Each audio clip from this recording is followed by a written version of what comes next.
嘉义市政府为着要加强大众运输的防疫安全，交通处持续有甲市区3条路线，总共有22台的电动公车按酒精自动喷雾器，要减少假日时的车帮，要来做伙对抗疫情。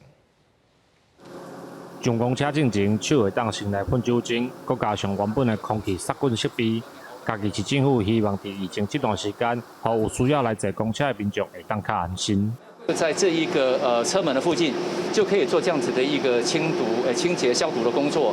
我想说这个部分对我们后续的民众的一个所谓的自身的安全，还有我们乘客的一个安全，都会有相当的帮忙。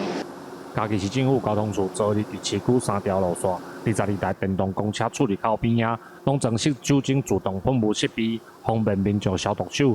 但是因为增加消毒的动作，所以民众上车落车的时间会拖较长。交通处嘛，请驾驶开车进前要注意。我们的民众用完了这个消毒的酒精之后，那驾驶会等到我们的乘客坐定位置之后，他才会开车。不会说你在消毒的过程中，你还在行走的过程中，那我们的驾驶就移动了车子，不会。目前疫情3期警戒，民众减少无必要的出门。嘉义市的公车伫假日的时阵，嘛配合减少车次。